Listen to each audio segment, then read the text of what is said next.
क्या भूत प्रेत वास्तव में होते हैं? क्या प्रेत आत्माएं लोगों को नजर आती हैं? क्या चुड़ैल हमें दिखाई दे सकती हैं? आप कहेंगे कि भाई मैंने तो देखा नहीं, लेकिन मैं मानता जरूर हूं। मैं ऐसे बारे में जरूर सुना हूं, लेकिन अपनी आंखों से देखा नहीं। और कई कहेंगे कि हाँ भाई, हमने देखा है, हमने उस शक्तियों का एहसास किया है। लेकिन दोस्तों, मैं उन शक्तियों को मानता नहीं था। मैं उनको अब बिल्कुल परवाह भी नहीं करता था कि ऐसी शक्तियां हमारे आसपास में हैं। लेकिन मैं इन चीज़ों पर कभी ध्यान नहीं देता था।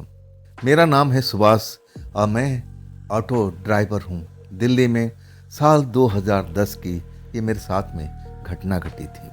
तो चलिए दोस्तों, हम शुरू से इस कहानी को शुरुआत करते हैं और बताता हूँ कि मेरे साथ उस रात में किस घटना का शुरुआत हुई थी। तो दोस्तों, ये थी आज की कहानी जो हमें भेजे हैं। उनका नाम है सुभाष जी।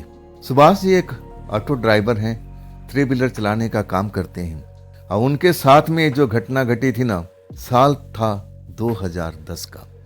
दिल्ली का इलाका, दिल्ली क्षेत्र में वो रहते थे और अपने परिवार के साथ में उनका बड़ा भाई और उनकी माँ और ये सुभाष जी, तीन ही लोग थे। उनकी भाभी भी थी, लेकिन उस टाइम वो मैके गई हुई थी, परिवार से रूठी हुई थी और आना नहीं चाहती थी, क्योंकि उस घर में थोड़ा ऐसी स्थिति चल रही थी गरीबी का। जो सुभाष के बड़े भाई थे ना, ऑटो ड्राइवर थे, वही ऑटो चलाने का काम करते थे। और एक रात उनका एक्सीडेंट हो जाता है। खैर, ज़्यादा चोट तो नहीं लगती, लेकिन पैर में फ्रैक्चर आ जाता है। और इसके बाद 2 महीना कम से कम तो उनको आराम करना था। और इसके बाद में घर की जो पारिवारिक स्थिति थी वो धीरे धीरे खराब होती चली गई। पति पत्नी में वैसे तो लड़ाइयाँ कभी कभी हुआ करती थी, लेकिन जब सुभाष के बड़े भाई जब घर में बीमार पड़ जाते हैं या यूँ कहा जाए कि उनको पैर में फ्रैक्चर हो जाता है, तब वो लड़ाई रोज होने लगती है। ना जाने किस बात पर। अब आखिरकार जो सुभाष की बड़े भाई की पत्नी होती है वो अपने मैके चली जाती है और फिर आती नहीं है। इधर सुभाष के बड़े भाई भी गुस्से में थे। ऐसे में उनको पत्नी साथ में रहना चाहिए, उनकी मदद करना चाहिए, लेकिन वो तो रूठ करके मैके चली गई थी। अब इसके बाद बचे सुभाष जी। सुभाष जी नौजवान थे और ऑटो चलाने का काम तो सीखे हुए थे, लेकिन ऑटो चलाना नहीं चाहते थे। वो कुछ और करना चाहते थे। ऑटो चलाने में उनकी कोई रुचि नहीं थी। लेकिन जब मजबूरी घर में आ जाती है ना, तब अपना भाई का ही ऑटो चलाने पर विवश हो जाते हैं। आखिरकार पैसा कहाँ से आएगा? जब तक उनके भाई ऑटो रिक्शा चलाते थे तब उनका दोनों टाइम का खाना बनता था, परिवार का भरण पोषण होता था। और आखिरकार जब बड़े भाई के एक्सीडेंट हो जाता है तो आखिर घर का खर्चा कहाँ से आएगा? इतने बड़े अब वो पूंजीपति थे नहीं कि चलो 2-4 महीना भी आराम से घर में बैठे रहेंगे तो भोजन मिलता रहेगा। वहाँ तो रोज कमाने वाला, रोज खाने वाला बात थी। अगर 2 दिन भी उनकी गाड़ी बैठ जाती थी, ऑटो रिक्शा चलता नहीं था, तो उनके लिए तो बड़ा मुश्किल वाला हाल हो जाता था। ऐसे ही कहानी उनकी स्टार्ट होती है सुभाष जी की। तो आपने सुभाष जी का परिचय तो जान ही लिया है। अब चलते हैं सुभाष जी के ही पॉइंट ऑफ व्यू से इस कहानी को हम आगे बढ़ाते हैं। दोस्तों, मेरा नाम सुभाष है। जो मैं अपने परिवार के बारे में आपको थोड़ी बहुत जानकारी तो दे दिया था। मैं अब ऑटो रिक्शा चलाने का काम करने लगा था और मैं अपनी जिम्मेवारी को समझ रहा था। मैं बस इतना समझा था कि जब तक भैया सही नहीं हो जाते हैं तब तक मुझे घर का हर काम मुझे ही देखना पड़ेगा। मुझे ऑटो से पैसा कमाना पड़ेगा और तभी तो हमारा घर परिवार चलेगा। भैया का दवा दारू का पैसा और ऊपर से हमारा भी खर्चा था। खर्चा तो कम नहीं होता था ना, चाहे आप कमाओ या ना कमाओ, खर्चा तो उतना ही होता है हर रोज का। इसलिए मैं अपना ऑटो रिक्शा चलाना शुरू कर दिया था। लेकिन मुझे सुबह उठने में बड़ा दिक्कत होती थी, परेशानी होती थी। भैया कहना था कि देख छोटे, ऐसा कर तू सुबह सुबह निकल जाया कर। सुबह सुबह लोग ऑफिस जाते हैं, अब उस टाइम ऑटो की ज़रूरत होती है और उस टाइम तू सोता रहता है और तू तब उठता है जब वो लोग ऑफिस पहुंच जाते हैं। तो ऐसे में काम नहीं चलेगा। लेकिन मैं कोशिश तो करता था सुबह सुबह उठने का, लेकिन आदत नहीं थी। मैं उठता था 10 बजे के आसपास में और तब तक ऑफिस का वक्त ख़त्म हो जाया करता था। मैं ज़रूर अपना ऑटो रिक्शा निकाल के चलता था, लेकिन तब तक वो मज़ा नहीं आता था जो भैया कहते थे कि सुबह सुबह में जो आना चाहिए। छिटपुट ग्राहक जरूर मिलते थे, सवारी जरूर मिलती थी, लेकिन वो कमाई नहीं हो पाती थी। तो कभी कभी मैं उस कमाई को पूरा करने के लिए मैं रात को देर तक ऑटो रिक्शा चलाता रहता था। और वही रात का जो पाली है मेरे लिए मुसीबत बन के आ चुकी थी। मैं एक बस स्टैंड पर इंतजार कर रहा था। 10 से ऊपर का टाइम हो चुका था और ऐसा ही था, सवारी ना मिले तो मन थोड़ा लगता भी नहीं था। मेरा मन कर रहा था कि अब सवारी तो है नहीं, दिखाई नहीं दे रही है और रात भी हो चुकी है, तो क्यों ना अपना घर पे चले आराम करें। लेकिन इतना पैसा मैं कमा नहीं पाया था। आखिर मैं घर जाऊंगा तो मुझे पैसे की जरूरत होगी। मैं सोचा कम से कम एक चक्कर और मिल जाए और तब मेरा कोटा पूरा हो जाएगा। मैं इंतज़ार करता रहा। 10 से 10:30 होता है और तब जा कर के एक सवारी मुझे दिखाई देती है। वो दिखाई देती है एक औरत। औरत के हाथ में एक बैग होता है और वो देखने में लगभग 28 से अब 30-35 साल का हो सकती है और कपड़े लत्ते जैसे पहन रखे थे जैसे बड़े घर की बेटी हो। खैर हमारे लिए तो सवारी थी, हमें उसे घर परिवार के बारे में कोई थोड़ी जानकारी लेनी थी। मैं स्टैंड पर था, तभी आकर के वो मुझसे कहने लगी, खाली है आपका ऑटो? मैं तो सवारी का इंतजार कर रहा था।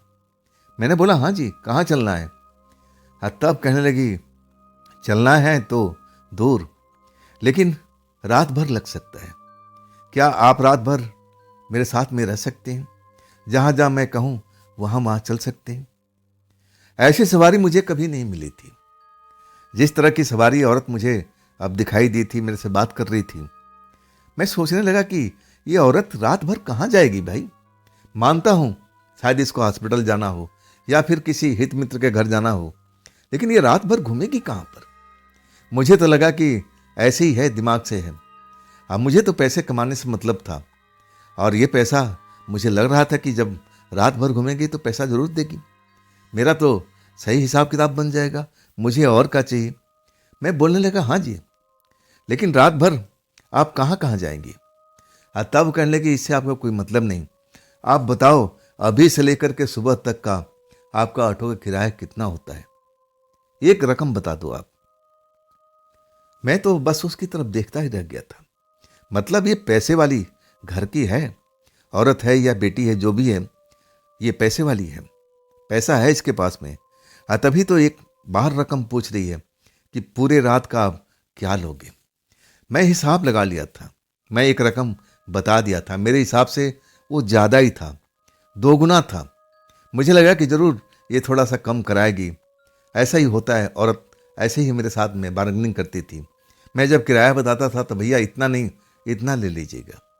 कई बार मुझे लगता था सही है चलो बिठा लेते हैं, लेकिन जब मैं यहाँ पर डबल किराया बताता हूँ कि मुझे पता था कि ये कम तो ज़रूर कराएगी, कम कराएगी तो आधा तक कर दूंगा। मैंने इतना सोच रखा था। लेकिन मुझे हैरानी होती है जब वो मेरी ऑटो रिक्शा में बैठ जाती है, कहती है चलो जी, एक शब्द और फालतू नहीं बोलती है कि हाँ ये किराया ज़्यादा है। मुझे अचंभा बहुत हुआ था। मुझे लगा कि भाई बड़े बाप की बड़ी बेटी है, पैसे वाली घर की है, मेरा क्या जाता है, चलो हमारा तो काम बन गया ना। अब तो मुझे जितना पैसा चाहिए उससे ज़्यादा ही कई गुना पैसा आ जाएगा। अगर एक रात एक दिन में काम भी ना करूं तो मुझे कोई भागने की जरूरत नहीं है, हमारा घर परिवार आराम से चलेगा। मैं तो बड़ा खुश हो गया था। मैं ऑटो सीट पकड़ लेता हूं और ऑटो स्टार्ट करके पूछता हूं, मैडम जी चलना किधर है, वो तो बता दीजिए। तब कहती है एक जगह का नाम लेकर के पहले वहां तक तुम चलो और उसके बाद मैं रास्ता बताती जाऊंगी।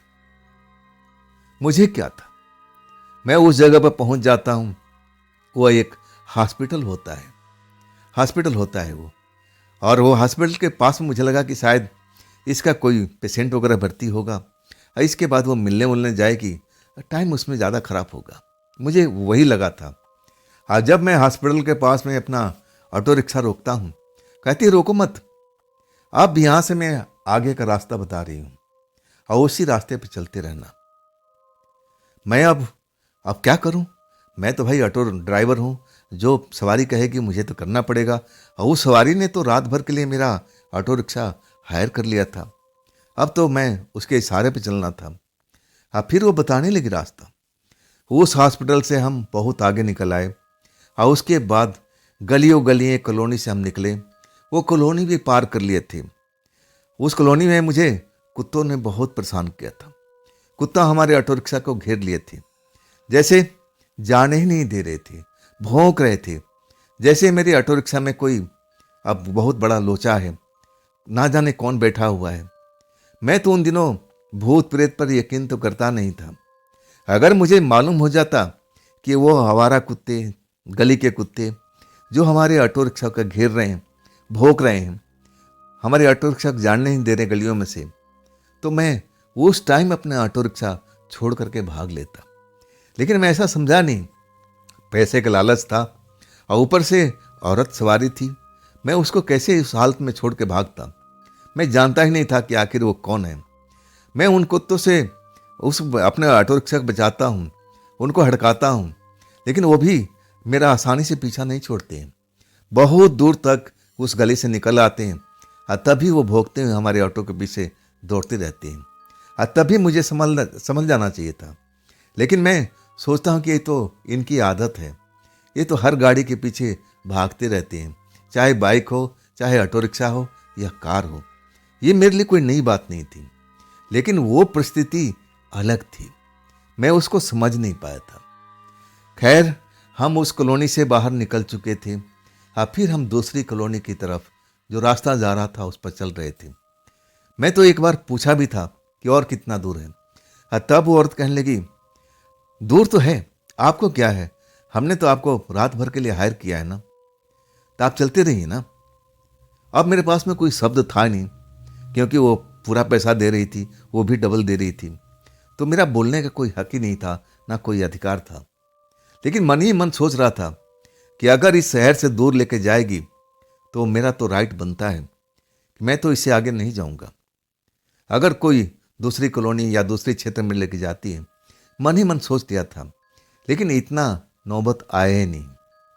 हम दूसरी कॉलोनी भी पार कर लेते हैं और कमाल की बात है, वहां पर ज्यादा कुत्ते तो नहीं थे, 2 ही कुत्ते थे और वो मस्त अपना रोड पर सो रहे थे। जैसे ही हमारा ऑटो गुजरने लगता है, वो गली के कुत्ते जो थे मेरे ऑटो रिक्शा के पीछे दौड़ पड़ते हैं। मैं उस टाइम भी मुझे समझना चाहिए था कि आखिर मेरे साथ में ऐसा क्यों हो रहा है, लेकिन मैं उनसे बचते बचाते और फिर मैं उनका पीछा छुड़ाता हूँ और फिर आगे की तरफ चलने लगता हूँ। आखिरकार मैं पूछ ही बैठता हूँ कि मैडम जी और कितना दूर जाना है? और तब कहती है, बस हम आ गए, बस ज़्यादा दूर नहीं है, ये सामने देखो जहाँ रोशनी नज़र आ रही है ना, बस वहीं तक जाना है। मैं बड़ा खुश हो गया, चलो भाई झंझट खत्म हो गया। नहीं तो ऐसे ऐसे रास्ते से मुझे लेके आई थी जहां पर गली के कुत्ते ने तो मेरा पीछा ही अब एक तरह से ऐसा कर रहे थे जैसे मुझे चीर फाड़ के खा जाएंगे, ऐसे मुझ पर झपट रहे थे, मेरे ऑटो का पीछा कर रहे थे। मैं तो बहुत डर चुका था और आखिरकार उन कुत्तों से मुझे निजात मिली थी। आखिरकार जहां पर रोशनी मुझे नजर आ रही थी, वहां पर जाकर के मैं ऑटो रिक्शा रोकता हूं और तब देखता हूं वहां पर एक बरगद का पेड़ था। बरगद के पेड़ के पास में एक घर दिखाई दे रहा था और उस घर में रोशनी जल रही थी, खिड़की से रोशनी बाहर आ रही थी। वो औरत अपना हाथ में बैग लिए हुए थी और बैग सीट पर रखते हुए कहने लगी कि ड्राइवर साहब, इसको थोड़ा ध्यान रखना, मैं इस घर में जा रही हूं, कुछ वक्त भी लगेगा और देखना ये बैग कहीं गायब ना हो जाए। मैं कहने लगा, ठीक है जी, वैसे कितना टाइम लग जाएगा आपको? मैं सोचने लगा कि अब आधी रात तो हो ही चुकी है, अगर टाइम लगेगा तो मैं थोड़ा नींद भी ले लूँगा। तब वो कहने लगी कि हो सकता है कि आधा घंटा लगे, हो सकता है कि 2 घंटा भी लगे और हो सकता है कि सुबह भी हो जाए। मैं समझ गया कि टाइम तो लगना ही लगना है। आखिरकार वो औरत उतरती है, बैग मेरा ऑटो के पिछली सीट पर छोड़ करके और फिर अपनी चाल से चलती हुई उस दरवाजे पर पहुंचती है घर का दरवाजा को नॉक करती है। हाँ, फिर देरी नहीं होता, वो दरवाजा खुल जाता है और औरत तो अंदर हो जाती है और फिर दरवाजा बंद हो जाता है। वो जो रोशनी जल रही थी ना, अभी भी रोशनी जल रही थी और उसका प्रकाश बरगद का पेड़ जो था उसके पत्तों पर, उसके तने पर, मतलब उस जगह पर बिल्कुल दिखाई दे रहा था। और वहां से कुछ ही दूरी पर मैं अपने ऑटो रिक्शा को अब लगा के खड़ा हुआ था। मुझे नींद भी आ रही थी। मैं तो समझ लिया था कि ये तो औरत टाइम लगाएगी, अगर नहीं भी लगाएगी तो मेरा क्या है, मैं सो जाऊंगा, आके उठा देगी और क्या होगा। अब मैं इसके कोई नौकरी थोड़ी करता हूं, अपनी मर्जी का मालिक हूं। नींद लग रही थी तो मैं पिछली सीट पर जा बैठता हूं। वहां पर उसका थैला रखा हुआ है। मैं थैला सरकाने लगता हूं तो उसमें से कुछ ऐसा चिपचिपा सा मुझे महसूस होने लगता है। ऐसा लग रहा था कि जैसे गुड़ हो, अब ऐसा सड़ा हुआ गुड़ हो, कुछ स्मेल भी ऐसी कुछ आ रही थी। मुझे तो बड़ा अजीब सा लगा। मैंने सोचा कि चलो अब उठा ही लिया हूं तो साइड में रख देता हूं। अब फिर मैं सीट से उठा करके और नीचे पायदान के पास रख देता हूं और वो जैसे तैसे अपना पैर आगे निकाल करके सोने की कोशिश करता हूं। कुछ ही देर में मुझे नींद भी आ जाती है। जब नींद आ जाती है तो मुझे होश तो रहता नहीं। उस औरत का तो आता पता नहीं था कि कब तक उस घर से निकलने वाली है। जब भी निकलेगी मुझे जगा देगी और क्या होगा, मैं अपने नींद से जाग जाऊंगा। लेकिन जब मुझे कुछ आवाज सुनाई देने लगती है, जब मैं नींद में था, मुझे लगा कि मेरे ऑटो के अंदर में कोई जानवर आ चुका है और कुछ चबा रहा है, कुछ खा रहा है। मेरी नींद खुल जाती। मेरे ध्यान में बस वो कुत्ते ही कुत्ते थे। आज 2 जगह पर कुत्तों ने बहुत परेशान किया था। अब मैं सोचता हूं कि कहीं यहीं पर गली वाले कुत्ते तो नहीं आ गए, पता नहीं, ऐसा हो सकता है। आज जैसे ही मैं पैदान की तरफ देखता हूं, वहां पर 2 जलती हुई आंखें मुझे दिखाई देती है, जैसे कोई जानवर हो, उसकी आंखें एकदम लाल लाल दिखाई दे रही हो। अब उसका जिस्म तो मुझे काला दिखाई दे रहा था। मैं सच कहूं ना, पहली नजर मुझे लगा कि हाँ, ये कुत्ता ही है, ये कुत्ता ही है। और कुत्ता मेरे फिर ऑटो रिक्शा में आ गया। ये कर क्या रहा है? मैं कुछ बोलता नहीं हूं, मैं डरा हुआ हूं। अपने पैर समेट करके ऑटो रिक्शा के सीट पर रख लेता हूं कि कहीं मुझ पर हमला ना कर दे। वो जो थैला था ना, जो पिछली सीट पर रखा हुआ था, जिसमें लीजा सा जैसे सड़ा हुआ गुड़ या ना जाने क्या था, चिपचिपा सा था, जो मैंने उठा के पैदान पर रख दिया था, उसी में मुंह डाल करके और कुछ चबा रहा था, खा रहा था। जैसे ही मैं देखता हूं ना, मैं एकदम खौफ में भर जाता हूं। अरे, ये तो उस औरत का था, उस औरत का। उसने तो मुझे हिफाजत के लिए बोला था कि ड्राइवर साहब, इसका ध्यान रखना, ये तो कोई आवारा कुत्ता है, ये देखो अब इसको साफ कर रहा है, ये तो खा रहा है, पता नहीं क्या है इसका, मैं उसको क्या जवाब दूंगा। लेकिन उसकी आंखें देख करके मैं बहुत डर गया था। मुझे लगा कि ये तो बड़ा खूंखार कुत्ता दिख रहा है। एक तो काले रंग का है और ऊपर से इसकी चमकती हुई आंखें दिखाई दे रही है। मैं बिल्कुल डर गया था। हिम्मत नहीं हो रहा था कि मैं उसको डांटूं, भगाऊं। लेकिन अगले पल उस औरत का ख्याल आता है, अगर वो मुझसे इसके बारे में पूछेगी तो मैं क्या जवाब दूंगा?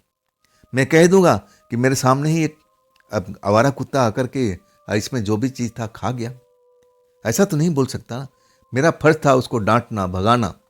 फिर मैं मन बना लेता हूं।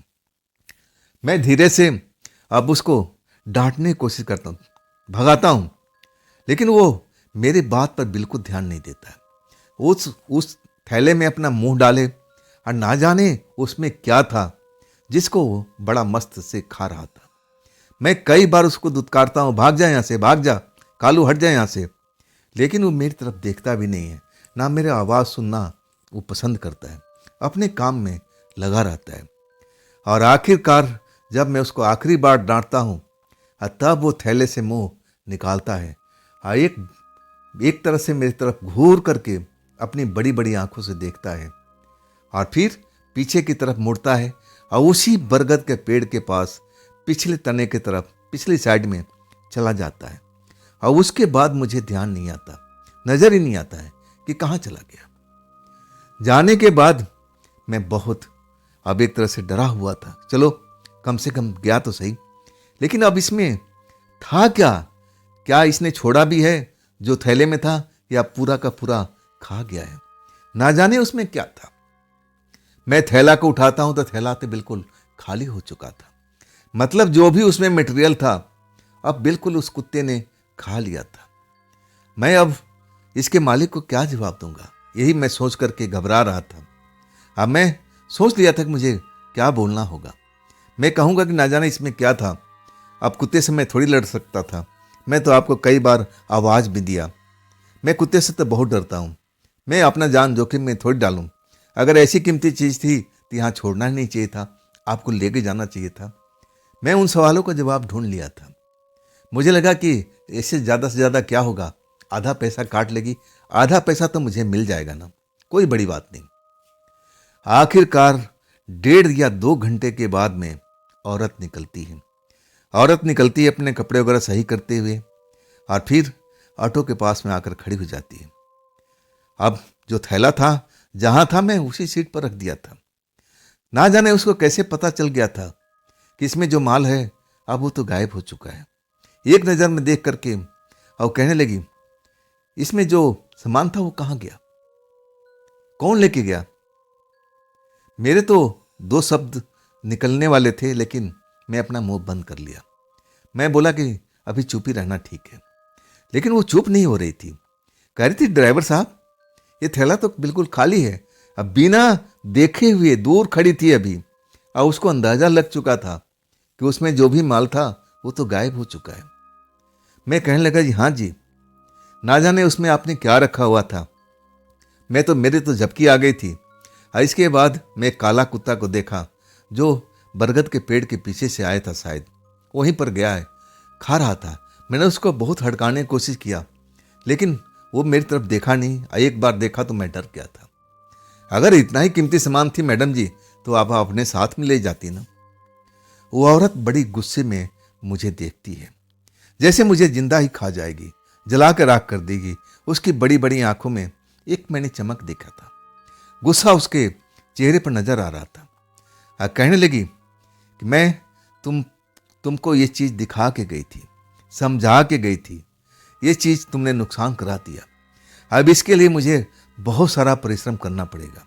तुम समझ नहीं पाओगे ये चीज क्या थी। तुम्हारे लिए तो एक साधारण सी चीज होगी, लेकिन इसके लिए मुझे बहुत सारा मेहनत करना पड़ा था।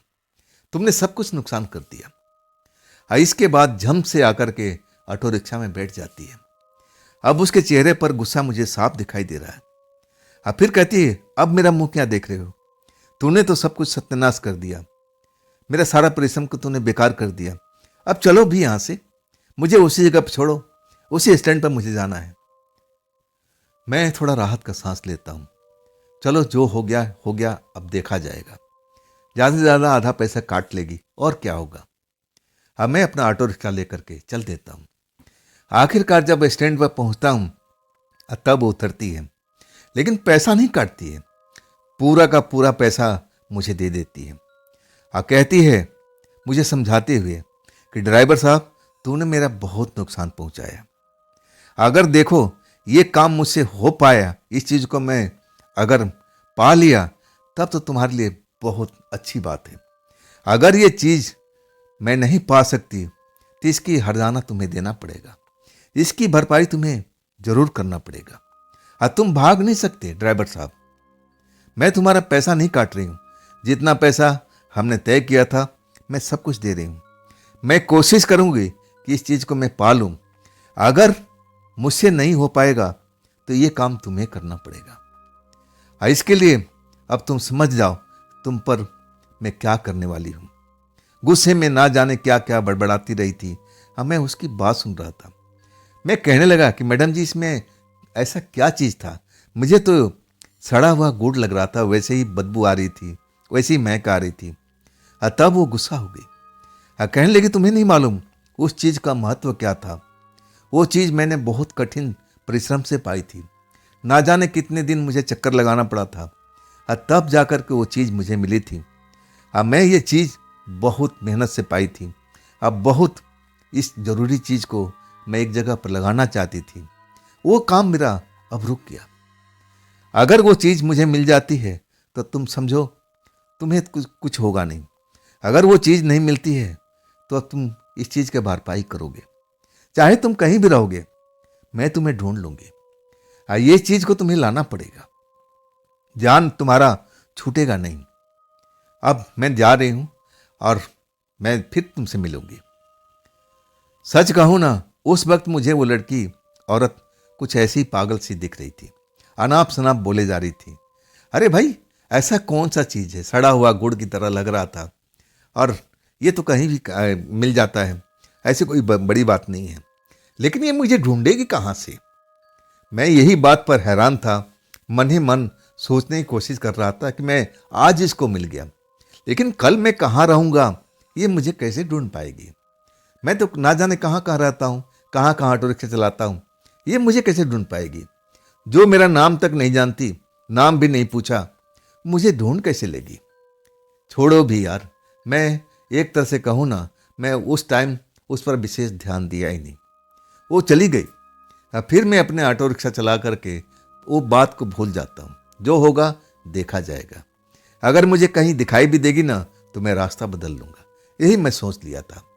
इसके बाद पैसा तो मेरे पास में आ ही चुका था।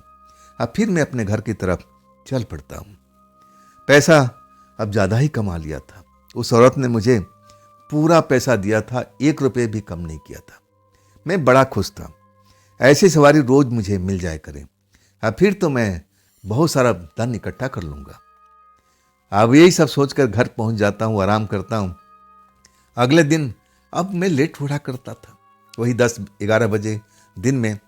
अब फिर खाना पीना, नहाना धोना, और उसके बाद दोपहर के आसपास में अपने काम पर निकलता था। हर रोज का यही काम था। भैया का इलाज चल रहा था। भैया पहले से स्वस्थ दिखाई दे रहे थे। अब कुछ देर में उनके पास में बैठता था, बातचीत करता था। भैया को समझाने की कोशिश करता था कि आप ऐसा कीजिए, भाभी से बात कीजिए, समझाने की कोशिश कीजिए। ऐसे वक्त में भाभी का होना जरूरी है। मानता हूँ माँ है, लेकिन माँ भी बूढ़ी हो चुकी है। जितना भाभी आपके साथ में सेवा कर सकती है, माँ तो नहीं कर सकती है। माँ बूढ़ी हो चुकी है। भैया कहते थे कि हाँ छोटे, मैं उसको समझाने की कोशिश करता हूँ, बात करता हूँ, लेकिन वो मेरी बात को समझती नहीं है। मैं तो सोच रहा हूँ कि मैं जब सही हो जाऊँ तब हम दोनों भाई साथ में चलेंगे। उसके परिवार वाले से बात करेंगे, परिवार वाले उसको ज़रूर समझाएंगे, और फिर वो आ जाएगी।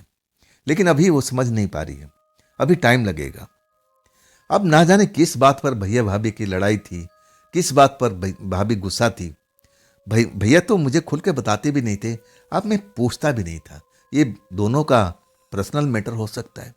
मैं उसमें पर्सनल बातों में कैसे अब मैं सामने आ सकता हूँ? मैं चुप ही रहता था।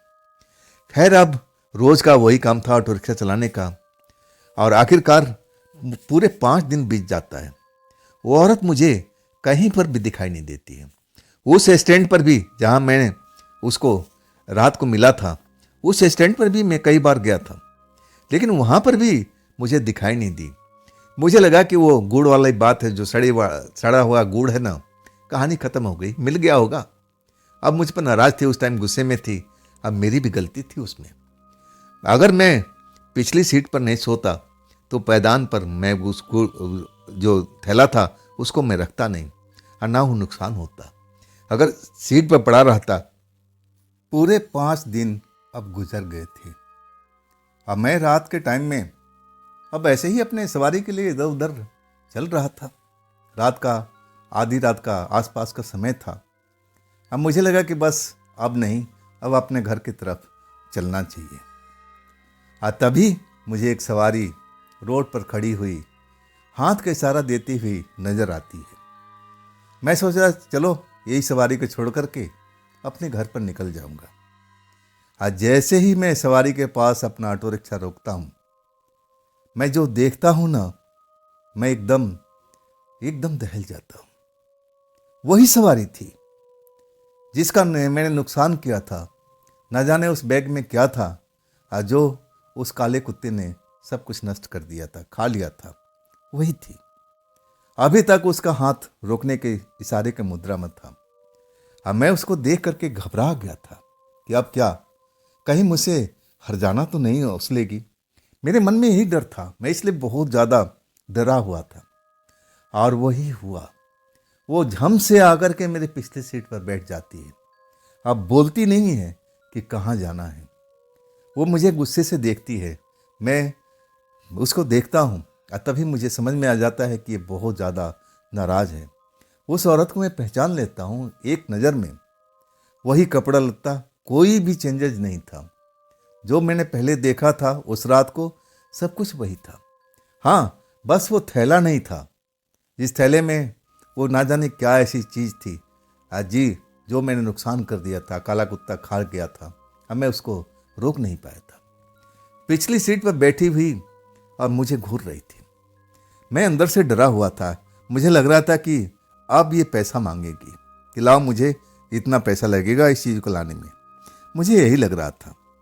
अब मैं अंदर से अपने आप को मजबूत करने की कोशिश करने लगा था कि मैं इसको कोई पैसा नहीं दूंगा, चाहे कितना भी मुझसे जोर जबरदस्ती करे, कुछ भी बोले, लेकिन मैं इसकी बात को बिल्कुल नहीं मानूंगा। मैंने कोई नुकसान नहीं किया था, इसकी गलती थी। ऐसी चीज़ था तो खुद साथ में लेके जाती, मेरा ऑटो रिक्शा में क्यों छोड़ के गई, इसकी गलती है। और वही हुआ, उसी बात को अब स्टार्ट कर देती है। पहली बार मेरा नाम ले रही थी, जबकि मैंने उसका नाम, अपना नाम मैंने बताया तक नहीं था। मुझे तो लगता था कि वो मेरा नाम जानती तक नहीं है। मैं अपने नाम का कभी जिक्र नहीं किया था। तब कहती है, सुभाष, तुमने तो बहुत बड़ा मेरा नुकसान कर दिया है, अब इसकी भरपाई तुम्हें करनी पड़ेगी। मैं अकड़ गया कि देखिए मैडम, मैंने कोई आपकी नुकसान नहीं किया है। अगर उसमें कोई कीमती चीज़ थी तो आपको सुरक्षा खुद करना चाहिए था। जब आप उस घर में गई थी तो उस थैले को लेके जाती, या फिर मुझे बता देती कि सुभाष, इस चीज़ को अपने संभाल कर रखो, तो मैं संभाल कर रखता। लेकिन आपने ऐसा मुझसे कुछ भी नहीं कहा। इसमें आपकी गलती है, मेरी कोई गलती नहीं। मैं कोई हर्जाना वगैरह देने वाला नहीं हूँ। मैं तो गरीब आदमी हूँ। गरीब आदमी हूँ तभी तो रात का ऑटो रिक्शा चला रहा हूँ। मेरा परिवार तो खुद संकट में है। मैं अपने बारे में सब कुछ बताने लगता हूँ, तब वो थोड़ा शांत होती है, लेकिन इतना शांत भी नहीं होती है। हाँ, उसका जो तेवर था पहले से ठंडा जरूर हो गया था। तब कहने लगी कि देखो सुभाष, मैं भी नहीं चाहती हूँ कि तुम पर मैं ये बोझ डालूं, लेकिन अब मैं मुसीबत में पड़ी हुई हूँ। अगर ये चीज़ अगर मुझे नहीं मिलती है तो मैं तो बर्बाद हो जाऊंगी ना। मैं कैसे इस चीज़ को भरपाई करूंगी? इसमें तुम मेरी मदद करो। मैं चाहती हूँ कि इस काम में मेरी मदद करो। मैं कहने लगा कि मैडम, कौन सी ऐसी बड़ी बात है, ये बाजार में आम मिल जाते होंगे, आप कहीं भी जाकर के दिन में ले सकती हैं। गुड़ जैसा चीज़ था, ये कहीं भी मिल जाएगा, इसमें कौन सी बड़ी बात है? तब मुझे डांटती है, कहती है, नहीं, तुम मेरी बात को समझ नहीं पा रहे हो। तुम उस चीज़ को बार बार गुड़ का नाम ले रहे हो। वो गुड़ जैसी कोई चीज़ नहीं थी, वो बहुत ही मूल्यवान चीज़ थी। मैं एक खास काम के लिए उसकी तैयारी कर रही थी और उसी तैयारी के लिए मैं उस घर तक गई थी। तुम मेरी बात को समझो। मैं अब समझने के लिए तैयार था। अब मैं कहने लगा कि मैडम, मुझे समझा दीजिए, मुझे कुछ भी समझ में नहीं आ रहा है। आखिर इसमें कौन सी ऐसी मूल्यवान ऐसी चीज़ थी जिसको आराम से कुत्ता चाट गया था? ऐसी कौन सी उसमें अब ऐसा चीज़ भरा हुआ था? मैं तो समझ ही नहीं पाया। मेरी नज़र में तो सड़ा हुआ गुड़ की तरह लग रहा था। तब कहने लगी कि देखो सुभाष, ये काम जब तक नहीं होगा ना, मैं तो बर्बाद हूं, लेकिन मैं तुम्हें भी आबाद नहीं होने दूंगी। मैं अब उसकी तरफ गौर से देखता हूं कि मैडम, इसमें मेरा कोई रोल नहीं है, सारी गलती आपकी है। ऐसा कौन सा मूल्यवान चीज है जिसके पीछे आप इतनी पागल हुई पड़ी हो? इससे क्या होने वाला है? तब कहती है, सुभाष, मैं तुम्हें सब कुछ बताती हूँ, मेरी बात को थोड़ा गौर करना और ध्यान से सुनो। तब वो कहती है कि देखो, ये जो चीज़ मैं थैले में लेके चल रही थी, ये पूजा पाठ के काम में आने वाला चीज़ है।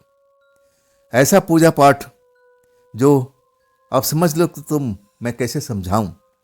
फिर वो इधर उधर देखने लगती है और मैं उससे बोलता हूं कि मैडम, आपकी बात मुझे कुछ भी समझ में नहीं आ रही है, आप मुझे जो भी है साफ साफ शब्दों में कहो। तब वो कहती है, उसमें जो चीज़ था ना, एक तरह का भोग था। भोग समझते हो? मैंने कहा हाँ, भगवान को भोग चढ़ाया जाता है ना, उसी भोग की बात कर रही हो ना? तब कहती नहीं नहीं नहीं, मैं मानती हूं वो भी भोग होता है, लेकिन ये भोग था अब ऐसे ही दूसरी शक्ति के लिए। मैं जब उसकी बात सुनता हूं तो मुझे लगा कि कौन सी शक्ति है, दूसरी शक्ति, तीसरी शक्ति, कौन सी शक्ति है? तब वो मुझे समझा कर कहती है कि देखो सुहास, ये जो चीज था इसको भोग बनाया गया था, और ये भोग हर कोई नहीं बना पाता। ये भोग है ना, एक ऐसी डायन विद्या जानने वाली औरत है और वही तैयार करती है। ये हर कोई तैयार नहीं कर पाता। मैं इस काम में बहुत दिनों से जुटी हुई थी और आखिरी चरण में थी। अगर ये मेरा काम हो जाता, अब मैं उस शक्ति को ये भोग खिला देती, उसके सामने रख देती, तो सब मेरी मनोकामना पूर्ण हो जाती। लेकिन अब तुमने सब किए धैर्य पर पानी फेर दिया है। मैं जब उसकी बात सुनता हूं तो मुझे एक मजाक सा लगता है। अरे आज के साइंस के युग में ये दूसरी शक्ति, तीसरी शक्ति, कौन सी शक्ति है भाई? मैं भगवान के अलावा तो किसी शक्ति पर विश्वास करता नहीं था। तब मैं कहने लगा कि देखिए मैडम, आप गलत जगह पर गलत समय पर मेरे से बात कर रही हैं। मैं इतना गूढ़ रहस्य जानता नहीं हूँ। मैं तो सीधा भगवान में अब एक तरह से विश्वास रखता हूँ, और इसके आगे मैं किसी शक्ति को मानता नहीं हूँ। तब मुझे डांटते हुए कहती कि नहीं, शक्ति है, एक ऐसी शक्ति भी होती है, और तुम्हें इस चीज़ को मानना पड़ेगा। अब इस चीज़ को तुम्हें भरपाई करना पड़ेगा। मैं कहता हूँ मैडम, आप हैं कौन, कहाँ रहती हो, और किस काम में आप उलझी हुई हो? अगर आप इस काम में उलझी हुई हो तो ये सबसे बेकार काम है, आपका दिमाग खराब करने वाला काम है। मैं तो कहता हूँ कि इस काम को आप भूल जाओ और भगवान में आस्था रखो। जो भी आपका बने बिगड़े काम होगा भगवान की वजह से ही बनेगा। ये दूसरी शक्ति, तीसरी शक्ति मैं तो नहीं जानता हूँ। तब वो मुझ पर भड़क गई। कहने लगी सुभाष, मैं तुमसे कब से समझाने की कोशिश कर रही हूँ ताकि तुम मेरी बात को समझ जाओ, लेकिन तुम तो बिल्कुल बात को समझ नहीं पा रहे हो। मैं चाहती हूं कि ये चीज को तुम अब लेकर के आना पड़ेगा। मैं भड़क गया। मैं कहां से लेके आऊंगा?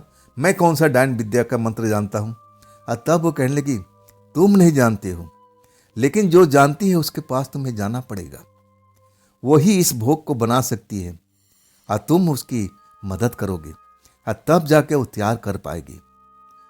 मैं एकदम उसकी तरफ देख रहा था। मुझे तो लग रहा था कि आधी पागल है, ऐसी अनाप शनाप की बातें कर रही है, इससे पीछा छुड़ा लिया जाए। मैं कहने लगता हूँ कि मैडम जी, मैं आपके आगे हाथ जोड़ता हूँ। जो भी पैसा आपने मेरे को दिया था, आधा पैसा मैं आपको लौटा देता हूँ। अब तो आप खुश हो ना? आप उस पैसे से जो करना है करिए, और मैं जेब अब एक तरह से बटुआ निकाल लेता हूँ, अब पैसा गिनने लगता हूँ। तब कहती कि नहीं नहीं, मुझे पैसे की जरूरत नहीं है, मेरे पास बहुत पैसे हैं, मेरे पास पैसे की कमी नहीं है, मुझे वो भोग चाहिए। वो भोग मैंने बहुत परिश्रम से तैयार करवाया था, और वो भोग मुझे अब अर्जेंट चाहिए। मेरे पास समय नहीं है। समय होता तो मैं खुद इसका प्रबंध करती, लेकिन अब समय है नहीं बिल्कुल मेरे पास में। अब मैं चाहती हूँ ये काम तुम करो।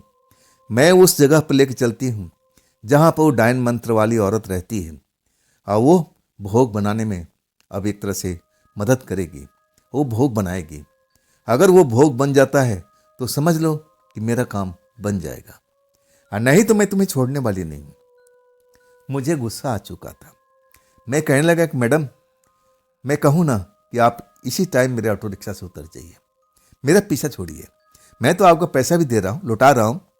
मैं अब इतना गुस्से में आ गया था कि मैंने बोला कि जो आपने उस रात मुझे दिया था, सारा का सारा पैसा ले लीजिए, मुझे नहीं चाहिए आपका पैसा। मैं समझ लिया कि रात मैंने काली किया था, अब उतर जाइए, ये पैसा लीजिए और मेरे ऑटो रिक्शा से दूर हो जाइए। लेकिन वो ना उतरती है और ना पैसे लेने की बात करती है। वही बात कर रही है कि तुम्हें मैं छोड़ नहीं सकती, तुमने मेरा नुकसान पहुंचाया, मैं चाहती हूं कि ये काम तुम्हें करना ही पड़ेगा। चाहे तुम जैसे करो, लेकिन काम में तुम्हें जरूर करना पड़ेगा। तुम्हें उस डायन के पास में चलना पड़ेगा जो मंत्र जानती है, और फिर जैसा कहेगी वैसा तुम्हें करना पड़ेगा, और तब जाकर के वो भोग तैयार होगा जो मुझे ज़रूरत है। मैं कहने लगा अगर मैं ना करूं तो। पहली बार मुझे उसका वो रूप नजर आया। ऐसा रूप मैं देख करके कांप गया था। उसकी आंखें बड़ी बड़ी हो गई थी और वो भी जैसे उसमें रोशनी फूट रही हो। चेहरा एकदम लाल हो गया था। अब मैं देख रहा था उसकी गोरी गोरी हाथों का जो जो पंजों का जो नखुना होता है, जो साधारण से थे, बिल्कुल छोटे छोटे, मैं उसको उगते हुए देखता हूँ, जैसे वो इंच पर इंच बढ़ते जा रहे हों, एक तेज धार चाकू की तरह। और वो मेरी तरफ ही जैसे इशारा कर रही थी, देख लो नहीं तो तुम्हारा हाल ऐसा कर सकती हूँ। पहली बार मुझे समझ में आया ये औरत साधारण नहीं है, ये तो असाधारण है। ये तो देखने में ऐसी लग रही थी साधारण सी, लेकिन अभी ये अपना रंग रूप सब कुछ बदल दिया। इसके नाखूने तेजी से कैसे बढ़ने लगे, इतने लंबे लंबे कैसे होने लगे, इसका चेहरे का रंगत कैसे बदल गया, इसकी बड़ी बड़ी कैसे आंखें हो गई और वो भी चमकती हुई। मैं डर गया था। मुझे तो लगा कि बस ऑटो सवार मैं अपना स्टार्ट करूं और भाग चलूं। जैसे भी है बैठी हुई, मैं एक ऐसी जगह पर था जहां बिल्कुल सुनसान था। मुझे लगा कि चौराहे पर चलना चाहिए, इसके बाद इससे सवाल जवाब बाद में करेंगे। मैं दहशत में भर गया था। ऑटो चलाने का स्टार्ट करता हूँ, चाबी घुमाता हूँ, किक मारता हूँ, लेकिन ऑटो स्टार्ट नहीं होता। औरत कहती है तुम सुभाष भाग नहीं सकते, मैं तुम्हें भागने नहीं दे सकती। और सुन लो, अगर ये काम नहीं करोगे तो सबसे पहले मैं तुम्हारे परिवार को नष्ट करूंगी। तुम्हारा नंबर तो बाद में आएगा। तुम्हारा भाई जो खाट पर लेटा हुआ है, मैं उसको खत्म करूंगी। इसके बाद तुम्हारा भाभी, उसको भी खत्म करूंगी। और तीसरा नंबर तुम्हारी माँ का है। और इसके बाद सुभाष तुम्हारा नंबर है। जब मेरे परिवार के बारे में बोलने लगती है ना, तो मैं और कांप जाता हूँ। मुझे लगा कि मैं ऐसी शक्ति के पास फंस चुका हूँ जिस पर मैं कभी विश्वास नहीं करता था। अब मुझे क्या करना होगा? मैं डर जाता हूँ, रोने लगता हूँ कि देखिए मुझे माफ़ कर दीजिए, मैं आपको पहचाना नहीं। और तब जा कर के वो शांत होती है। जैसे शांत होती है, वो साधारण रूप में आ जाती है, जैसा मैं पहले उसको देखा था। उसके नाखून बिल्कुल छोटे हो जाते हैं, चेहरे का रंगत बदल जाता है, उसकी आंखें जो बड़ी बड़ी थी बिल्कुल नॉर्मल से हो जाती है। और तब वो पहली बार मुस्कुराती है और कहती है, सुभाष, मैं तुम्हें कब से समझाने की कोशिश कर रही हूँ कि तुम समझ जाओ। आखिरकार मुझे अपना रूप दिखाना ही पड़ा। अगर मैं मुसीबत में नहीं होती ना, ये काम तुमसे नहीं करवाती। मुझे ऐसी मुसीबत आन घिरी है। अब मैं चाहती हूँ कि इस काम में मेरी मदद करो। अब चलो तुम, मैं जिस जगह पर तुम्हें लेके चल रहा हूँ वो डायन का घर है। डायन का मंत्र जानती है और यही वो उस भोग को बना सकती है। इस काम में मेरी मदद करो। देखो, मैं तुम्हें निराश नहीं करूँगी। मैं जानती हूँ कि तुम्हें भी इस काम में हानि होगा, पैसा तुम कमा नहीं पाओगे, इसमें टाइम भी लग सकता है, लेकिन मैं पूरी भरपाई करूँगी। जब ये काम हो जाएगा ना, तो समझ लो तुम्हारी गरीबी मैं हद तक दूर कर दूंगी। इतना मैं तुमसे वादा करती हूँ। लेकिन ये काम होना चाहिए, किसी हाल में, किसी सूरत में। मेरे पास में और कोई चारा नहीं था। जितना मैं अब समझ चुका था कि जो औरत मेरी पिछली सीट पर बैठी है वो साधारण इंसान नहीं हो सकती, वो जरूर कोई प्रेतात्मा है। अब बहुत पहुंची हुई, बहुत आगे, सब कुछ मैं समझ चुका था उसके बारे में। जो एक नज़र में देखता हूँ, उसकी शक्ति का मुझे एहसास हो जाता है। और जब मेरे परिवार तक पहुंच जाती है ना, तब तो मैं और डर जाता हूँ। मैं अपने परिवार को खोना नहीं चाहता था, किसी को भी नहीं, चाहे मुझे नुकसान हो जाए। मुझे अपने नुकसान बिल्कुल बर्दाश्त है, लेकिन कोई मेरी माँ को नुकसान पहुँचा दे, मेरे कोई भाई को नुकसान पहुँचा दे, कोई मेरे भाभी को नुकसान पहुँचा दे, मुझे मंजूर नहीं था। आखिरकार इसी चीज़ पर मैं हार जाता हूँ। कहता हूँ कि मैडम जी, आप जो कहोगे मैं करने के लिए तैयार हूँ, लेकिन देखिएगा अभी मैं कमाने वाला इकलौता हूँ। अब आपको जानकारी तो हो ही गई होगी कि मेरे भाई खाट पर लेटे हुए हैं। अब उनको दिक्कत है, पैर फ्रैक्चर है, तो आप समझ सकती हैं ना। तब कहने लगी, अगर मेरी बात मानते रहोगे ना, तो मैं तुम्हारी सब कुछ भरपाई कर दूंगी, लेकिन ये चीज़ तैयार होना चाहिए, जिसके लिए मैं इतना अब एक तरह से तुम पर दबाव डाल रही हूँ। आखिरकार वो समझाती है कि तुम्हें कोई नुकसान नहीं होगा। अगर तुम उस डायन के साथ में सहयोग करोगे तो देख लेना जल्दी से ये भोग तैयार हो जाएगा जिसकी मुझे ज़रूरत है। मैं पूछता हूँ डरते डरते कि आप तो इतने शक्तिशाली हैं, सब कुछ आपके पास में वो शक्ति है, तो आपको इस भोग की ज़रूरत क्या है? तब एक लंबी सी सांस लेती है और कहती है कि हाँ, तुम बिल्कुल सही कह रहे हो, लेकिन कभी कभी ऐसा हम लोग को करना पड़ता है। जब हमारी शक्तियाँ क्षीण होने लगती है, हमें एक ताकत का जरूरत पड़ती है और ताकत पाने के लिए उस भोग को हमें तैयार करना पड़ता है, उस भोग को चढ़ाना पड़ता है अपने से ज़्यादा पावरफुल शक्ति को। और वही शक्ति जिसको हम भोग चढ़ाएंगे वो मुझे पावर को प्रदान करेगा, वो मुझे शक्ति देगा और तब हम पावरफुल हो सकते हैं। नहीं तो तुम में हम में कोई फर्क नहीं होता रहेगी, जैसे तुम हो वैसे हम भी रह जाएंगे, हम दोनों में बस यही होगा।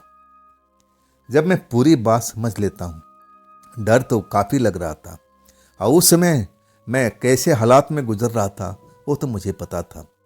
बार बार मेरे माँ का चेहरा मेरे सामने आ रहा था, उसका मुस्कुराता हुआ चेहरा। अगर उस मुस्कुराते हुए चेहरे का कुछ हो जाए तो मैं बर्दाश्त नहीं कर सकता था। हाँ, मेरे भाई मेरे वो बाप के बराबर थे, मैं इतना इनका इज्जत करता था और वो भी मुझे बेटे की तरह प्यार करते थे। और भाभी भैया से जरूर नाराज थी, लेकिन हम दोनों में एक तरह से जैसे माँ बेटे का प्यार होता है ना, वैसा प्यार था।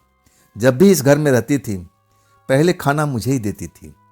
मैं सोता रहता था तो मुझे उठाती थी, कहती थी लल्ला उठ जा, लल्ला उठ जा, देखो सुबह हो गया, इतना देर तक सोना ठीक नहीं होता सेहत के लिए।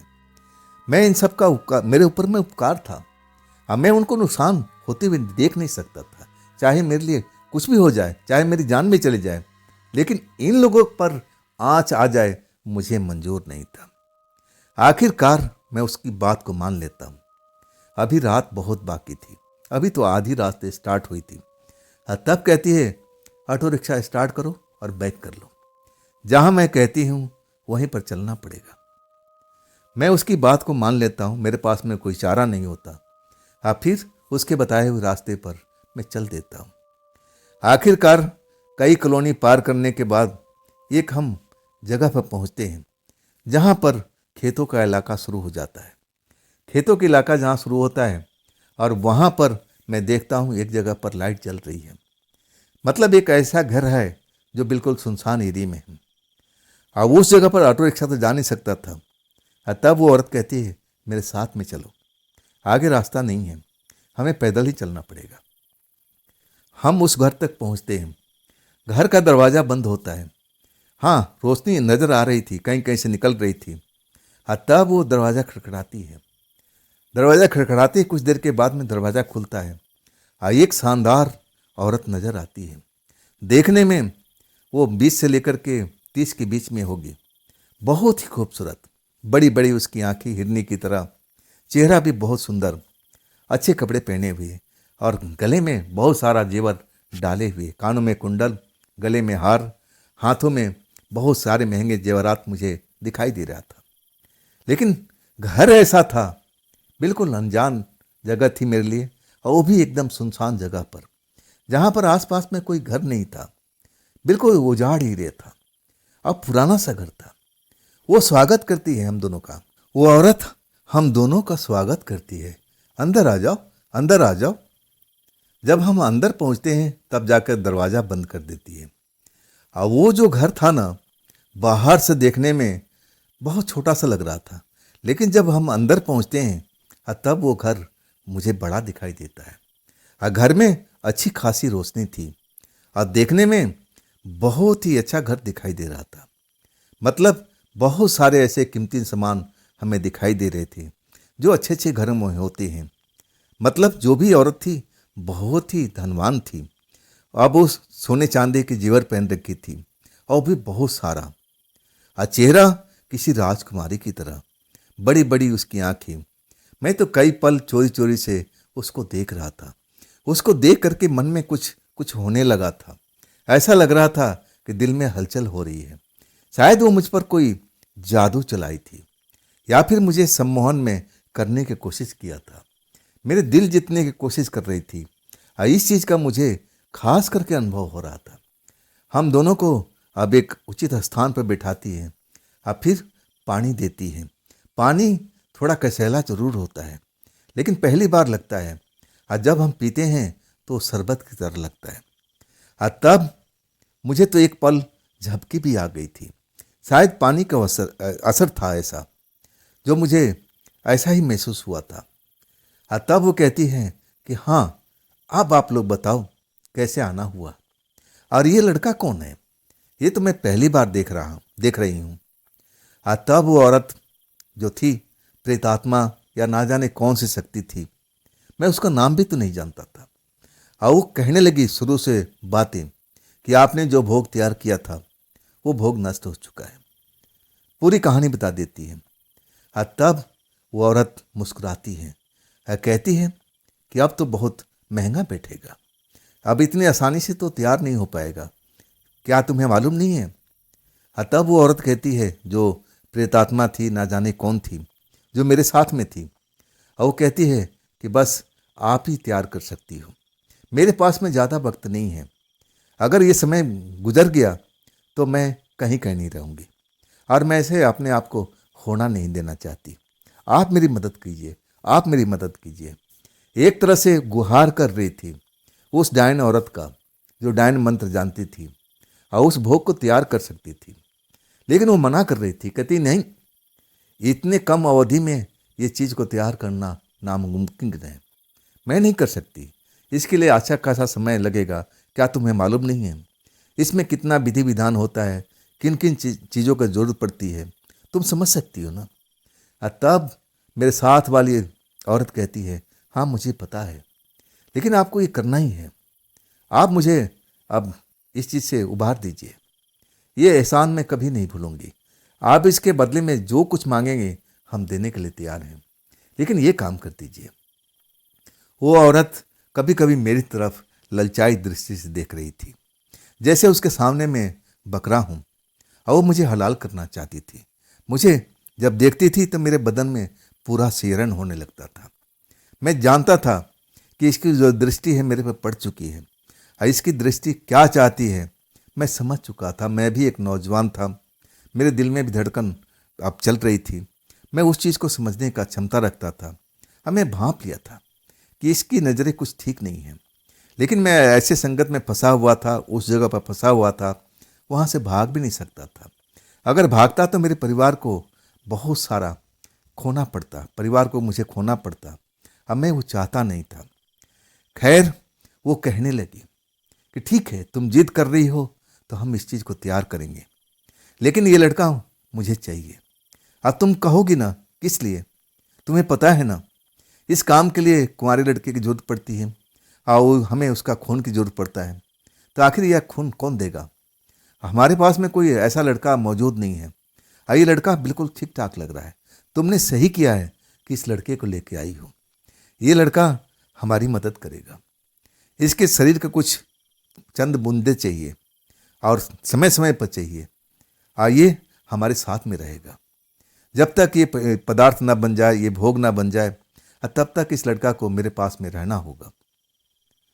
वो तो बिल्कुल तैयार हो गई थी और कहने लगी, हाँ ये लड़का आपके पास में रहेगा। लेकिन मैं बिल्कुल तैयार नहीं था। मैं होशो हवास में था उस टाइम में, और कभी कभी जब उसकी नज़रें मेरे ऊपर में घूमती थी, घूरती थी, तो जैसे मैं अपना होश खो देता था। मैं बिल्कुल चेतनाहीन हो जाता था। लेकिन जैसे ही नज़रें पीछे की तरफ आगे पीछे उसके हटती थी, अब मैं उसी अवस्था में पहुंच जाता था। मैं चिल्ला पड़ा कि मुझे मंजूर नहीं है, मुझे मंजूर नहीं है। इसके अलावा आपको जो चाहिए, मैं पैसा चाहिए, मैं पैसा देने के लिए तैयार हूँ, लेकिन अपना खून नहीं, और ना आपके पास में रह सकता हूँ। तब वो डायन जो मंत्र वाली थी कहने लगी, फिर तो कोई फ़ायदा नहीं है, आप लोग जाओ यहाँ से, मैं कुछ नहीं कर पाऊंगी। लेकिन औरत जीत पर अड़ी हुई थी और कहती है, सुभाष, क्या तुम्हारे परिवार को मोह खत्म हो चुका है? मैं तुम्हें कितना समझाई। देखो, ये काम मेरे लिए ज़रूरी है, ये एक भोग मेरे लिए बहुत ज़रूरी है, जितना तुम्हारे परिवार के लिए मोह माया। जैसे तुम अपने मम्मी को चाहते हो, अपने माँ को चाहते हो, अपने भाई को चाहते हो, वैसे मैं इस भोग को चाहती हूँ। ये भोग मुझे नहीं मिलेगा तो मेरी ज़िंदगी व्यर्थ हो जाएगी। जैसे मैं कुछ हूँ ही नहीं हूँ, मेरा कोई अस्तित्व नहीं रहेगा। ये भोग मेरे लिए बहुत महत्व रखता है। अब बिना भोग लिए मैं यहाँ से हिलने वाली नहीं हूँ। अगर तुम विद्रोह करते हो, यहाँ आकर के भी बात नहीं मानते हो, तो तुम जा सकते हो। अब इसके बाद जो भी अंजाम होगा तुम भुगतने के लिए तैयार रहना। मैं उसकी धमकी को समझ गया था कि वो अब मेरे माँ बाप, मेरे पिता तो नहीं है, मेरे माँ को नुकसान पहुँचाएगी, मेरे भाई को नुकसान पहुँचाएगी, मेरी भाभी को नुकसान पहुँचाएगी, और मैं ऐसा बिल्कुल नहीं होने दूंगा। आखिरकार मैं अपने आप को एकदम निराशा में पाता हूँ।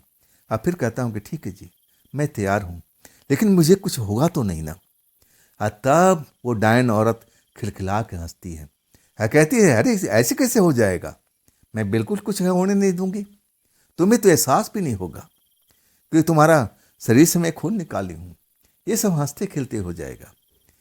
अब तुम जाओ, तुम यहाँ की चिंता छोड़ दो। हाँ, वक्त जरूर लगेगा, लेकिन तुम्हारी जो तिथि है उससे पहले मैं तैयार कर दूंगी उस भोग कोर के, और तब तुम लेके जाना। औरत अब एक तरफ से मेरी तरफ देख रही थी, अब मैं उसकी तरफ, मेरी साथ वाली औरत, मैं उसकी तरफ, वो मेरी तरफ। अब फिर कहती है, सुभाष अब मेरे लिए इतना काम तो जरूर कर लेना। मैं कहने लगा, क्या मुझे यहाँ महीनों रहना पड़ेगा? और तब वो डायन औरत कहती है कि नहीं, आज की रात, आज ही की रात, सुबह मैं तुम्हें आज़ाद कर दूंगी। तुम्हें जहाँ जाना है वहाँ चले जाना, कोई रोक टोक नहीं रहेगा। हाँ, कभी हो सकता है कि मुझे ज़रूरत पड़े, तब तुम्हें आना पड़ेगा। मैं खुद तुम्हें बुलाऊंगी जब ज़रूरत होगा तब, वैसे नहीं। इसके बाद वो औरत दरवाजे से बाहर जाने लगती है।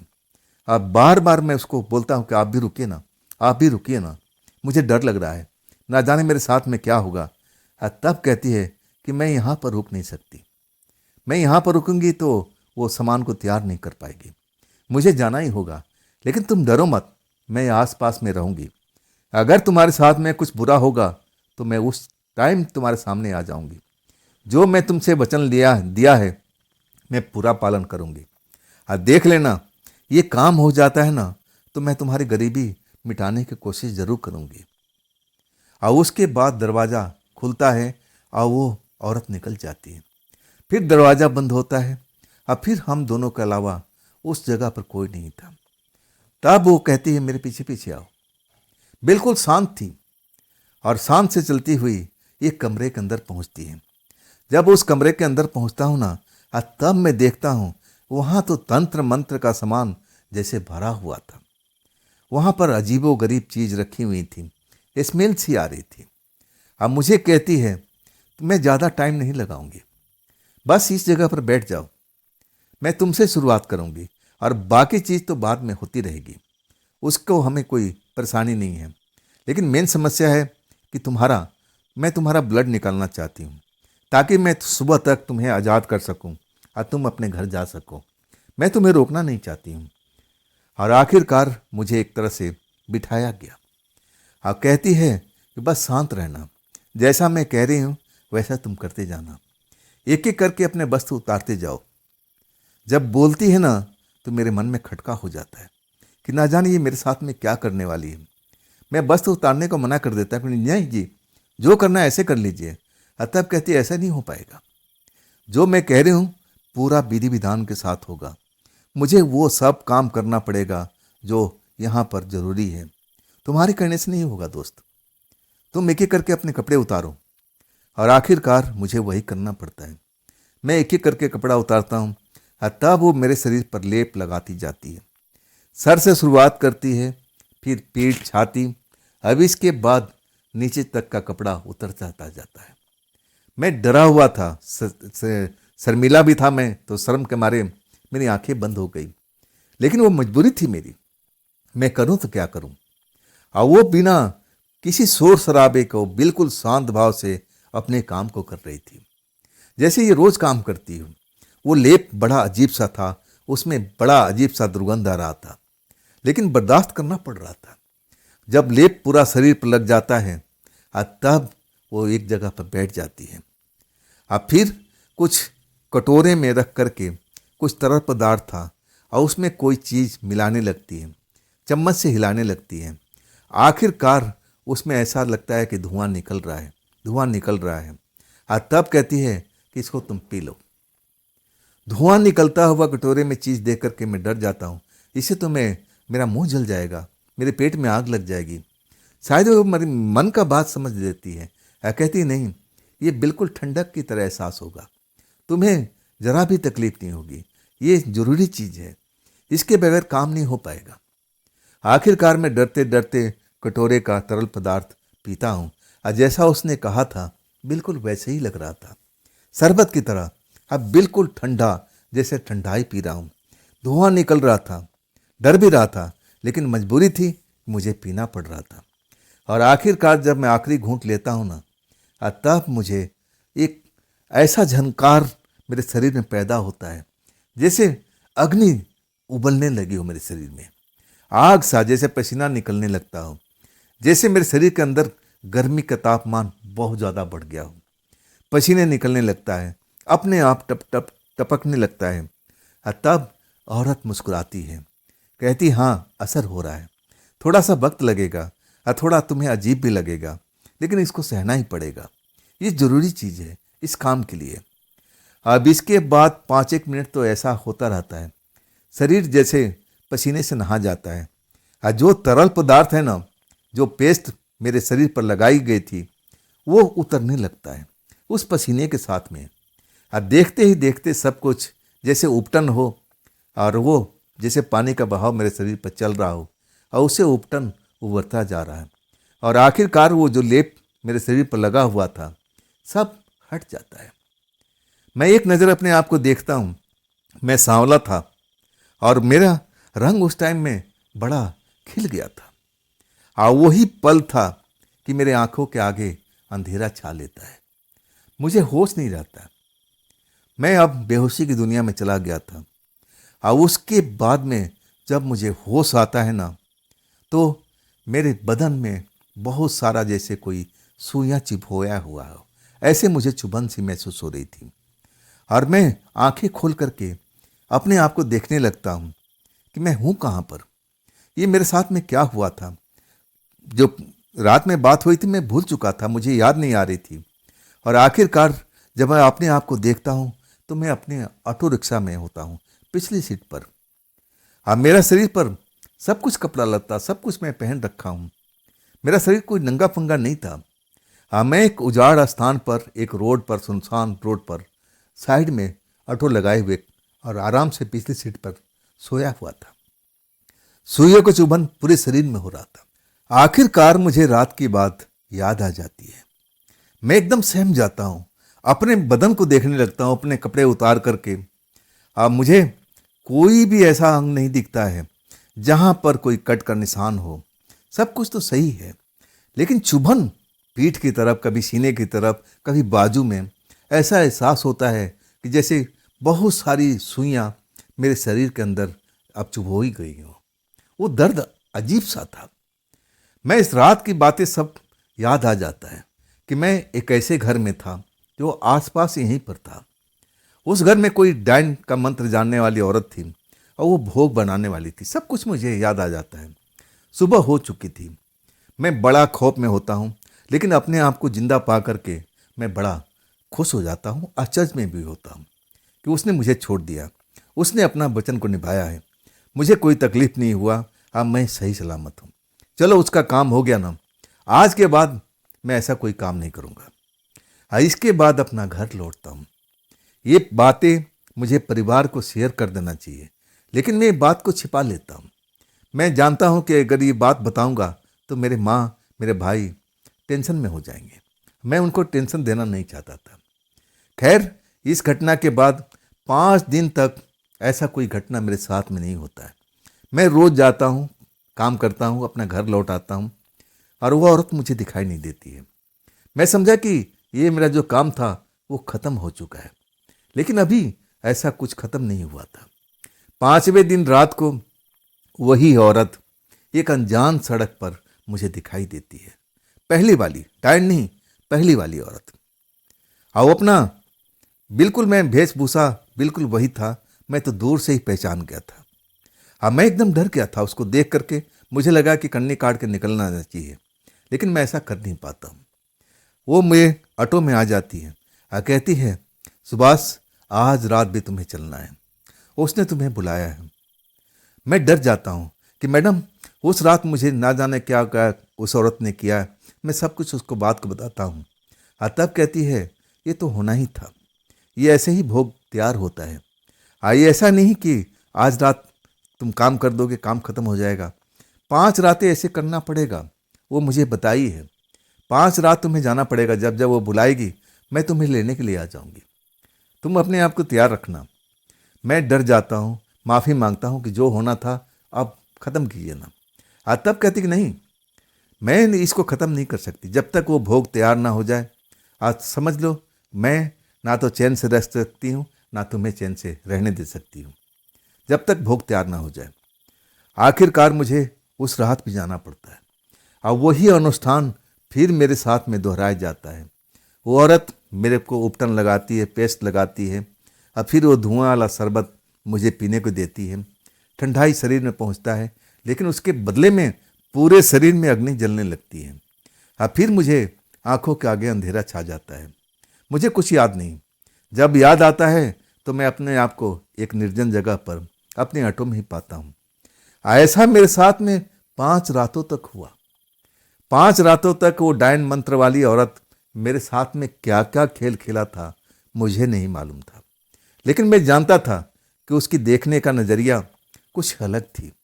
वो मुझे एक तरह से चाहती थी, वो मुझे पाना चाहती थी और उस मंत्र के आड़ में ना जाने मेरे साथ में क्या क्या गोल खिलाया होगा। मुझे तो होश था नहीं, लेकिन मैं चाहता था कि जैसे भी हो ये जल्द से जल्द काम खत्म हो जाए। मैंने ये कर्म किया था जिसका मुझे ये सब कुछ मिल रहा था, मैं चाहता था कि जल्द से जल्द ख़त्म हो जाए, ये कहानी का चैप्टर बंद हो जाए। मुझे और नहीं कुछ चाहिए। मुझे कोई अमीर नहीं बनना, मुझे धनवान नहीं बनना। जैसा हूँ मैं वैसा ही ठीक हूँ, अपने परिवार के लिए ठीक हूँ, उतना ही काफ़ी है। आखिरकार जब 5वीं रात आ जाती है तब वो आखिरी अनुष्ठान होता है। अब मुझे डर था कि कहीं औरत फिर ना कह दे कि अभी तो अनुष्ठान का अगला भाग शुरू होगा, लेकिन ऐसा नहीं हुआ। ऐसे के बाद मुझे आज़ादी महसूस होती है और फिर अपने काम पर मैं फिर लग जाता हूँ। लेकिन रात के टाइम थोड़ा सा डर लगने लगता है, लेकिन करूँ कहाँ, आदत से लाचार था ना। 10-11 बजे तक सो के उठना और उसके बाद दोपहर के बाद ऑटो चलाना, और मेहनत नहीं करता तो पैसा कहाँ से आता। अपने परिवार, अपने भाई को सब कुछ देखना था। इसके बाद पूरा महीना दिन गुजर जाता है, सब कुछ शांत हो जाता है। ऐसा लगता है कि जो हमने काम किया था वो काम बिल्कुल अब समाप्त हो चुका है। जो उस औरत को भोग चाहिए था उसको भोग मिल चुका है। अब क्या है, अब सब कुछ ठीक है, नॉर्मल है। अब कोई डरने की ज़रूरत नहीं है। मुझे उसके पैसे की कोई ज़रूरत नहीं है। उसने मुझे बोला था कि मैं तुम्हें गरीबी से निकालने की कोशिश करूँगी, लेकिन उसके बाद वो औरत मुझे मिली ही नहीं। 1-1.25 महीना जब बीत जाता है ना, तो मैं उस घटना को बिल्कुल भूलने लगता हूँ। हाँ, वो शरीर में जो सुइयाँ चुभी चुभी से लगती थी ना, अब वो सब दर्द भी खत्म हो चुका था और ना फिर मुझे वहाँ जाने का मौका मिला था। एक रात मैं अलग स्टैंड पर था। अब मुझे झपकी आ रही थी। मैं दिन भर मेहनत करता था और रात होते ही अब ना जाने क्यों सुस्ती आनी शुरू हो गई थी आज की रात को। अब मैं झपकी ले रहा था, कोई सवारी भी नहीं थी। मुझे लगा कि थोड़ी देर आराम कर लेना चाहिए। आज जैसे मैं सपने में जाता हूँ, नींद में जाता हूँ, अपने ऑटो रिक्शा में बैठे हुए एहसास होता है कि वही पहली वाली औरत मेरे पास में आती है, मेरा नाम लेती है, सुभाष सुभाष, आंखें खोलो आंखें खोलो। और मैं आंखें खोल देता हूँ।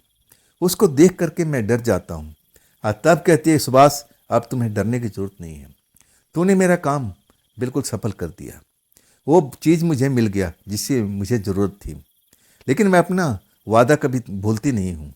मैंने तुमसे वादा किया था ना कि मैं तुम्हें गरीबी से बाहर निकालने में मदद करूँगी, इसलिए मैं तुम्हारे पास में आई हूँ।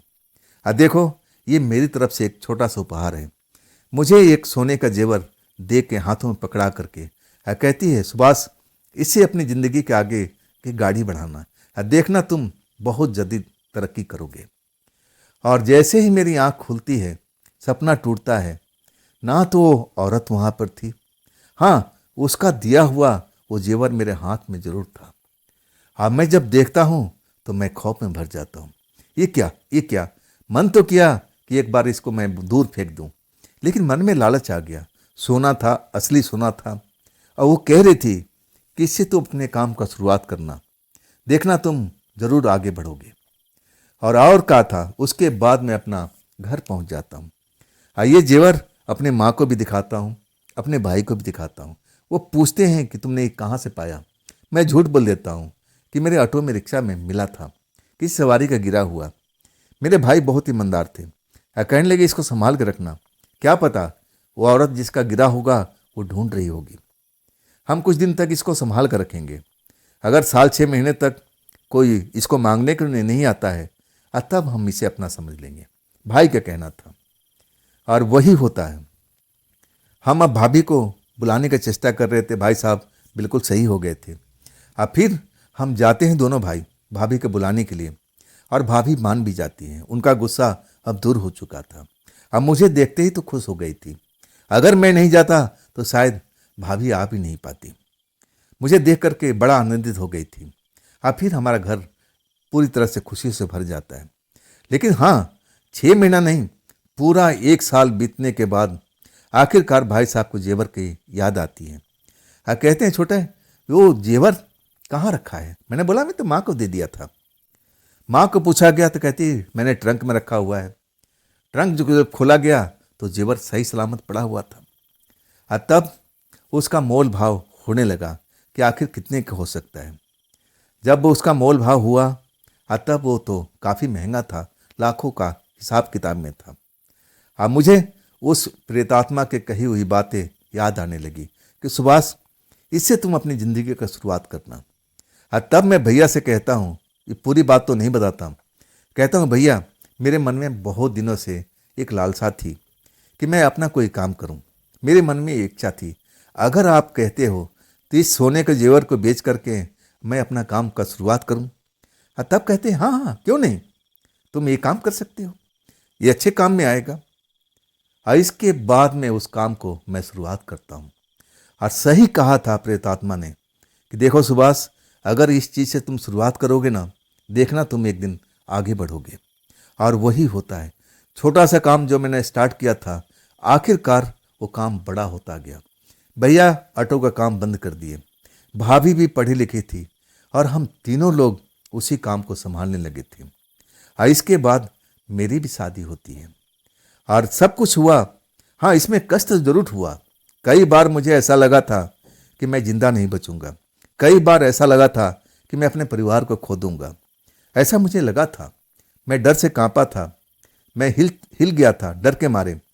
लेकिन आज मैं सोचता हूँ कि उस प्रेतात्मा ने जो भी मेरे साथ में किया, उसमें मेरी गलती थी। गलती ये थी, उस भोग को संभाल कर रखना चाहिए था। अगर वो पिछली सीट से मैं नीचे नहीं रखता तो शायद वो काला कुत्ता उसको खाता नहीं और ना ये मुझे परेशानी झेलनी पड़ती। लेकिन चलो, जो भी हुआ भले के लिए हुआ। अगर ये जेवर मुझे नहीं मिलता तो शायद मैं इस मुकाम तक कभी नहीं पहुंचता। तो दोस्तों, ये थी सुभाष जी की भेजी हुई अपनी आप बीती।